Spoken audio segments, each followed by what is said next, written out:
Only now we're starting to experience some form of normality. But as we get our freedoms back, we should be reflecting on the experiences, surely, of the last 16 months. With us now is Professor Paul Dolan, who is the best-selling author of Happiness by Design and Happy Ever After. Paul, thank you for coming in. It's Thank lovely you for having to me. see you. And you too. How do you measure happiness? Simplest way is ask people. Ask you how you feel, how much joy you experience, how much anger, stress, worry, pain, right?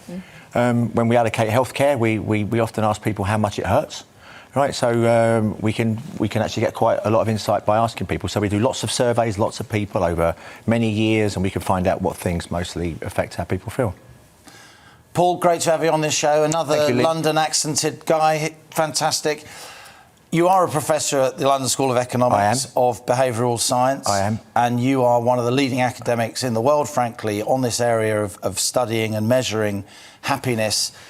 When we look back in history, how will this pandemic rank in terms of the impact on what we've come to know as the mental health of people in Britain? Yeah, right. We can also think about happiness in terms of mental health and mental illness too. We've paid so much attention to lives and to life expectancies to some extent that we've completely ignored life experiences. It's almost been like, I've almost felt for the last 16 months, I have to apologise for reminding people that the human condition is about experiencing joy and spontaneity and fun, and also being with other people. Look, I mean, a lot of these happiness experts will tell you that this is what it is that makes you happy. And of course, there's huge variations across individuals. Most of those happiness experts are selling snake oil. But there are some fundamental things that make us all happy, right? Spending time with people that we like being with.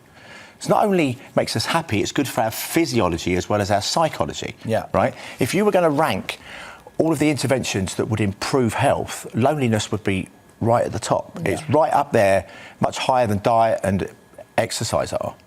And look at what we've done over the last 16 months. We've, essentially forced people to spend a lot of time alone.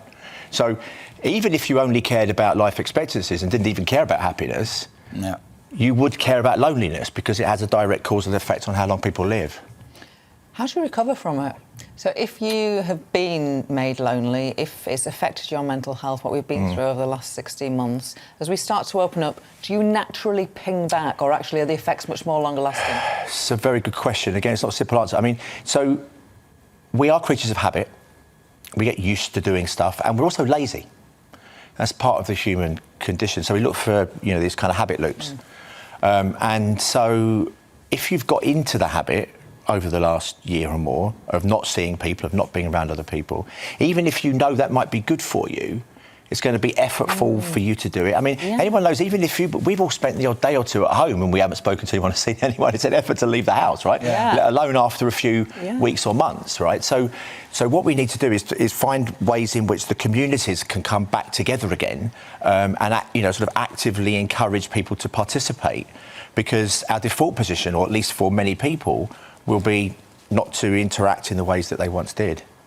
Now, as I say, you are at the London School of Economics. It's a very prestigious place, lots of links with government, big player in our national debate. Do you agree with me, Paul, that the government surrounded itself by lots and lots of scientists, epidemiologists, when it's trying to formulate a response to COVID, but there have been hardly any, dare I say, economists, behavioural scientists, psychologists, others who are helping the politicians while considering the science to take a more balanced approach to this pandemic? Yeah, I wrote an op-ed back in March 2020. That's an article in a newspaper. Yeah, right, sorry, yeah. So, which is that this is a health, economic and social crisis. I mean, I'm not the first person to say that. I'm not the only person to say that. Lots of people said this. But so therefore, you would expect health, economic and social input into deciding the best response to COVID. And yet you're absolutely right. For so many months, and still continues to be the case, that you'll have the epidemiologists advising governments, but not just on virus transmission rates, which is of course what they ought to be giving advice on, but saying things like the schools should stay closed or the schools shouldn't open. That's not that's not their areas of expertise. There's a whole range of impacts that keeping schools closed have that extend way beyond the virus, right? So you would expect to hear more voices around the table putting alternative views, a more diversity of experience, perspective, and a social science perspective alongside a natural science one. Is there any good habits that we learned during the pandemic? And by that question, I mean, you know, I wonder if stress levels went down for quite a lot of people because there wasn't the hell of the daily commute. Yeah. People were working from home. People actually didn't have to go out and meet people, which, you know, sometimes you sort of feel like you've got to go and socialise when actually you're quite happy to go. You'd rather be at home. Are there any good things that we should keep from the experience of the last 16 months? It's a really good question, and it does remind us that there's no, you know, it was the same thing but experienced differently. I mean, that's, you know, we all experience the same stimuli very differently, and that's been true of the last 16 months too. So there have been benefits.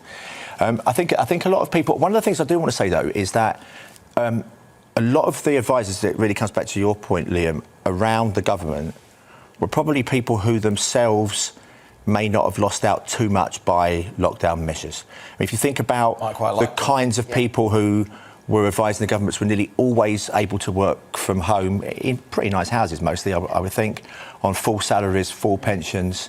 So lockdown actually was, for many of those people, quite a positive experience. And I suspect that some people actually quite like restrictions anyway. I mean, it wasn't, you know, the pandemic was a sort of opportunity to put in place some things that they'd like to see anyway.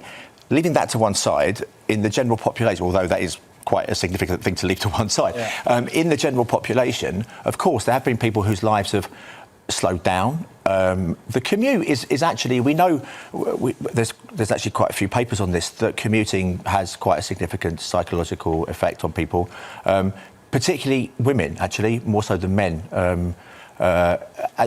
Probably because when she goes to work, she has to come home and do the housework. When he's on his way home, she's done the housework. So that's actually what we found in some earlier work that we did. But so people don't like the commute. So I think one of the things that may change and may be a little sticky is to actually get people back into the office.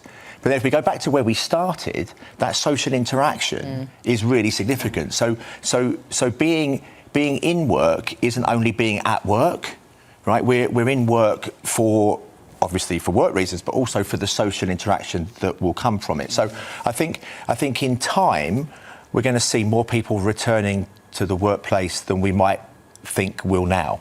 Interesting. All these issues, we've got a public inquiry coming. There's obviously going to be an enormous amount of debate post-COVID, when we ever get there. Yeah. It'd be great to hear your voice coming to the fore. Paul Dolan. Can I say something on that, on the public inquiry? Can I just say quickly, because I do think the public inquiry needs to be broad and wide-ranging. Like, when we chose to close schools, where were the voices that were arguing about the impacts that would have, and not just narrowly focused, as the public inquiry probably will, on what happened to COVID transmission rates and deaths?